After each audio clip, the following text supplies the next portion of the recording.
our next performer, we have a guest from very far away. Please put your hands together for Anir Ninak.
Anyai, hello. My name is Anir Ninak. I'm here from my homeland of Nunavut on a press tour for my new collection of short stories, The Earth is Humming. The book is part of the work I've been doing with the Inuktitut Heritage Project to document and preserve the Inuk's rich oral history. You see, it's uncommon for us Inuk to write down stories as they are meant to be seen and heard. The most important thing about Inukpak or fables is how you tell them. Feelings like fear, joy, and anger are all conveyed in the storyteller's facial expressions. Our stories have no beginning, no middle, and no ending. They're thought to be continuous, eternal hums that ring from the tops of the highest peaks to the depths of the frozen waters.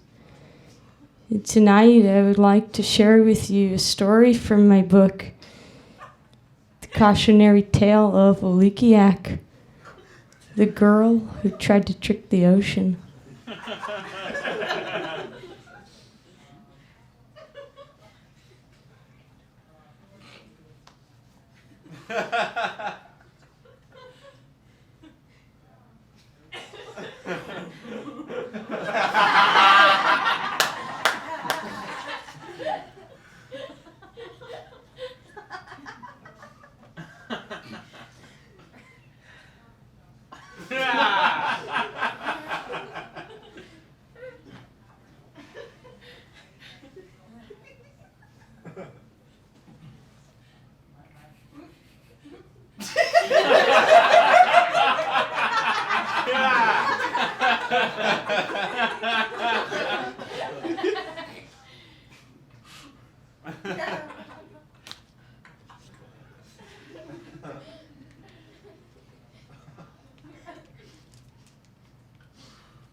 The Cautionary Tale of Olikiak, the girl who tried to trick the ocean. Olikiak lived in a small house with her mother and father.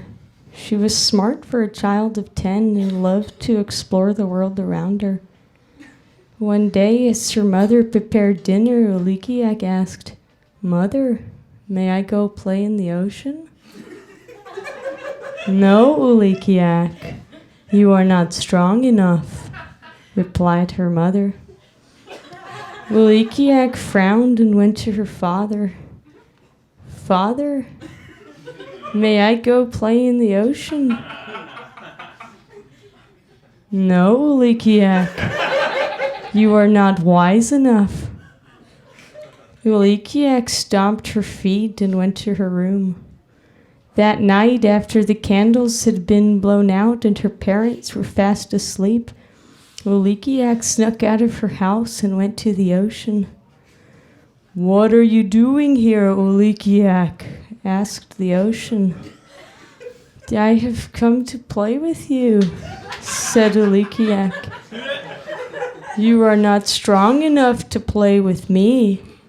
My strong currents and powerful waves will swallow you whole."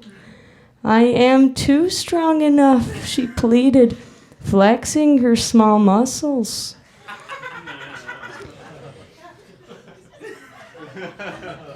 "You are not wise enough, Ulikiak," replied the ocean. "You do not understand the mysteries of my dark depths." "I am wise enough," she said, furrowing her brow. She began to enter the water when a powerful wave knocked her down. "I said no, Ulikiak," screamed the ocean. "You must return home.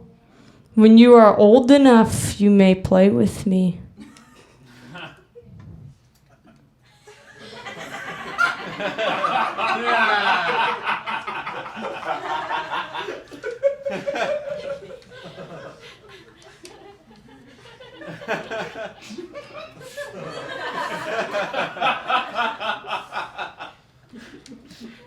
Lukiak went home that night and cried as she wondered how she could sneak into the ocean. That night she dreamt that all the cod, pike, and trout in the ocean were chanting her name.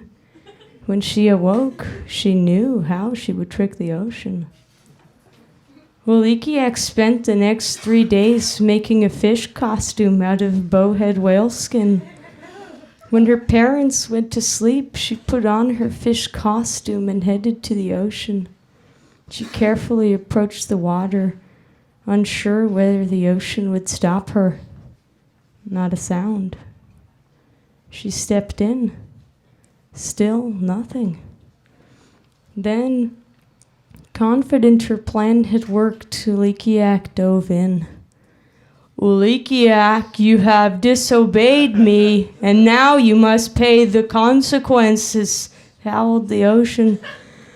Ulikiak's fish costume began turning into an iron weight.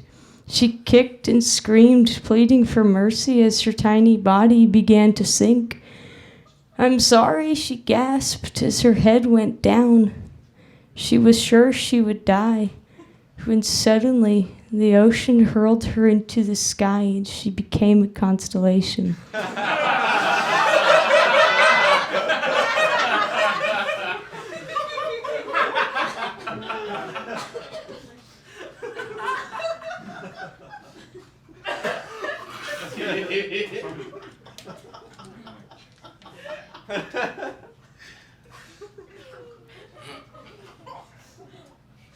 If you're interested in hearing more traditional Inuk stories, tomorrow morning I'll be on the JSTOR podcast, reading more excerpts from my book, including The Myth of Anyak, the sparrow who whispered a snowstorm,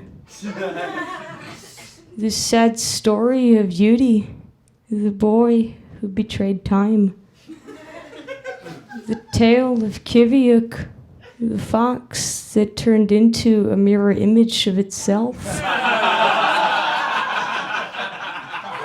and the legend of Hana, the bear whose spirit became a metaphor. I do hope you tune in, and as the Anyakuk says, you will fall down if you have no feet. Thank you.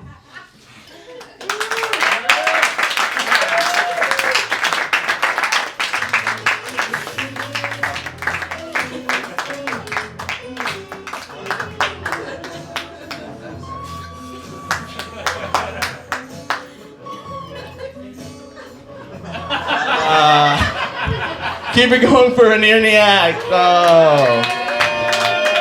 I'm so sorry. Oh.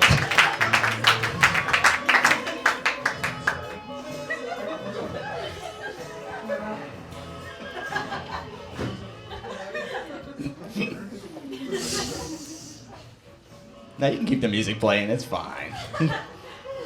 I'm out of jokes.